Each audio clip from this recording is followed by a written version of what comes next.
আল্লাহর রাসূলের সামনে দুইজন সাহাবী ঝগড়া করতেছে। রাসূল সাল্লাল্লাহু আলাইহি ওয়াসাল্লাম দেখতে পাইলেন একজন সাহাবী খুবই রাগান্বিত হয়ে গেছে, একজন সাহাবী। আল্লাহর রাসূল সাল্লাল্লাহু আলাইহি ওয়াসাল্লাম ওই সাহাবীকে বললেন, ও সাহাবী, আমি কি তোমাকে এমন একটা বাক্য শিক্ষা দিব না, আমি কি তোমাকে এমন একটা কালিমা শিক্ষা দিব না যা পড়লে আল্লাহ রাব্বুল আলামিন তোমার রাগকে কমায়া দিবে? সাহাবী বলে, ইয়া রাসূলুল্লাহ, অবশ্যই সেই বাক্যটা আমাকে শিখায়া দেন, কারণ আমি তো এখন রাগান্বিত হয়ে গেছি, আমার তো রাগ কমানোর প্রয়োজন। ইয়া রাসূলুল্লাহ, সেই বাক্যটা আমাকে শিখায়া দেন। আল্লাহর রাসূল সাল্লাল্লাহু আলাইহি ওয়াসাল্লাম বললেন, ও সাহাবী, তুমি আমার সাথে বলো, আউযু বিল্লাহি মিনাশ শাইতানির রাজীম। আল্লাহর রাসূল সাল্লাল্লাহু আলাইহি ওয়াসাল্লামের সাহাবী বললেন, আউযু বিল্লাহি মিনাশ শাইতানির রাজীম। সাথে সাথে আল্লাহ রাব্বুল আলামিন তার রাগটাকে কমায়া দিলেন। সুবহানাল্লাহ। তাই জানতে পারলাম রাগ কমানোর এক নম্বর কৌশল হলো, এক নম্বর রাস্তা হলো, যখন আমরা রাগান্বিত হয়ে যাব তখন আমরা আউযু বিল্লাহি মিনাশ শাইতানির রাজীম পড়ব। রাগ কমানোর দুই নম্বর কৌশল হলো, দুই নম্বর রাস্তা হলো, যখন আমরা রাগান্বিত হয়ে যাব তখন আমরা চুপ হয়ে যাব। যদি আমরা চুপ হয়ে যাই তাহলে আল্লাহ রাব্বুল আলামিন আমাদের রাগটাকে হজম করায়া দিবেন, অর্থাৎ আল্লাহ তাআলা আমাদের রাগটাকে কমায়া দিবেন। আল্লাহ তাআলা আমাদের রাগটাকে কমায়া দিবেন। আমরা কি করব? যখন আমরা রাগান্বিত হব তখন আমরা চুপ হয়ে যাব। এটা রাসূলের দেখানো রাস্তা। সুতরাং আমরা আমাদের যখন রাগ আসবে তখন আমরা চুপ হয়ে যাব। আল্লাহ তাআলা আমাদের রাগকে কমায়া দিবেন।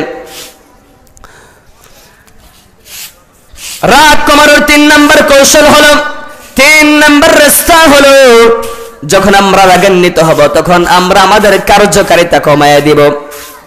যদি আমরা আমাদের কার্যকারিতা কমায়া দিই তাহলে আল্লাহ রাব্বুল আলামিন আমাদের রাগকে কমায়া দিবেন। আল্লাহ রাব্বুল আলামিন আমাদের রাগ হজম করার শক্তি দান করবেন। একটা ঘটনা মনে পড়ে গেল কার্যকারিতা সম্পর্কে। তা হলো ওমর রাদিয়াল্লাহু তাআলা আনহুর জামানায় এক ব্যক্তি স্ত্রীকে 100টা তালাক দিয়েছে। কয় তালাক? 100 তালাক দিয়েছে। স্ত্রী এসে ওমর রাদিয়াল্লাহু তাআলা আনহুর সামনে বলে, হে আমিরুল মুমিনিন, আল্লাহ রাব্বুল আলামিন স্ত্রীকে তালাক দেওয়ার বিধান দিয়েছেন, সর্বোচ্চ 3 তালাক দিতে পারবে স্ত্রীকে, কিন্তু আমার স্বামী তো আমাকে 100 তালাক দিয়েছে। সুতরাং আমার স্বামী আমাকে 100 তালাক দিয়ে আমার উপরে জুলুম করেছে। হে আমিরুল মুমিনিন, আপনি এর বিচার করেন, আমি আপনার কাছে এর বিচার চাই। আমিরুল মুমিনিন ওমর রাদিয়াল্লাহু তাআলা আনহু মহিলাকে বললেন, ও মহিলা, যাও তুমি তোমার স্বামীকে নিয়ে আসো। মহিলা তার স্বামীকে নিয়ে আসলো। ওমর রাদিয়াল্লাহু তাআলা আনহু বললেন, ওহে লোক, তুমি তোমার স্ত্রীকে 100টা তালাক দিয়েছো, শোনো, 3 তালাকে তোমার বউ তালাক, আর 97 তালাক তোমার পিঠের উপরে পড়বে। অর্থাৎ ওমর রাদিয়াল্লাহু তাআলা আনহু জল্লাদকে ডাক দিয়ে বললেন, 97টা তালাক দিয়েছে, এর প্রতিশোধ হিসেবে তুমি তার পিঠের উপর আঘাত মারতে থাকো। পরে লোকটা আফসোস করতে লাগলো, আমি যদি রাগটাকে হজম করতাম, রাগের কারণে আমি তালাক দিলাম, বউ তালাক হয়ে গেল, আবার পিঠের উপর আঘাত সহিত হচ্ছে। সুতরাং আমরা যখন রাগান্বিত হব, রাগ কমানোর 3 নম্বর কৌশল হলো আমরা আমাদের কার্যকারিতা কমায় দিব, তাহলে আল্লাহ রাব্বুল আলামিন আমাদের রাগকে হজম করার শক্তি দান করবেন। রাগ কমানোর মেজাজ যখন গরম হয়ে যাবে, এই গরমকে ঠান্ডা করার জন্য 4 নম্বর কৌশল রাসূল বলে দিয়েছেন। সেই 4 নম্বর কৌশল হলো, যদি আমরা দাঁড়ায় থাকি, দাঁড়ানো অবস্থায় যদি রাগ আসে তাহলে আমরা বসে পড়ব। যদি আমরা রাগান্বিত অবস্থায় বসে পড়ি তাহলে আল্লাহ রাব্বুল আলামিন আমাদের রাগটাকে আমাদেরকে রাগ হজম করার শক্তি দান করবেন। অর্থাৎ দাঁড়ানো অবস্থায় যদি আমাদের রাগ আসে তাহলে আমরা কি করব? বসে পড়ব। আর যদি বসা অবস্থায় আমাদের রাগ আসে, আমাদের মেজাজ গরম হয়ে যায়, তাহলে আমরা কি করব? শুয়ে পড়ব। তাহলে আল্লাহ রাব্বুল আলামিন আমাদের রাগটাকে কমিয়ে দিবেন। রাগ কমানোর পর চারটা রাস্তা, চারটা কৌশল বলে ফেলেছি। রাগ কমানোর আর একটা মাত্র কৌশল আছে, তা হলো আমরা যখন রাগান্বিত হয়ে যাব তখন আমাদের কি করতে হবে? ঠান্ডা পানি দিয়ে ওযু করতে হবে।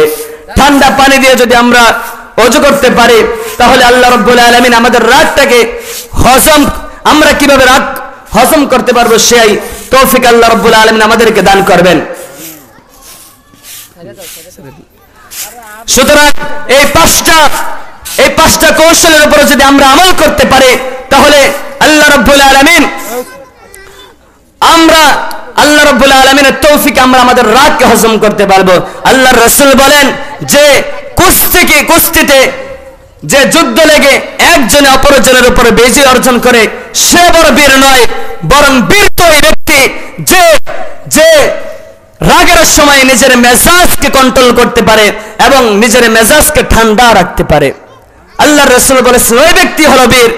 কাল কিয়ামতের ময়দানে যারা পৃথিবীর বুকে যারা নিজেদের রাগকে হজম করবে, কিয়ামতের দিন আল্লাহ রাব্বুল আলামিন ওই ব্যক্তিকে বলবে, ওহে লোকেরা, দুনিয়ায় থাকতে যারা নিজেদের রাগকে হজম করেছো, আজ কিয়ামতের দিন তোমাদের সামনে আমি হাজার হাজার হোরদেরকে রেখে দিয়েছি, নিয়ামত রেখেছি, তোমাদের যা মন চায় এই নিয়ামত থেকে তোমরা নিয়ে নাও। সুতরাং সকলের প্রতি আহ্বান যে আমরা আমাদের রাগকে হজম করব। এই বলে আজকের আলোচনা শেষ করছি। ওয়া আখির দাওয়ানা আলহামদুলিল্লাহি রাব্বিল আলামিন। আসসালামু আলাইকুম।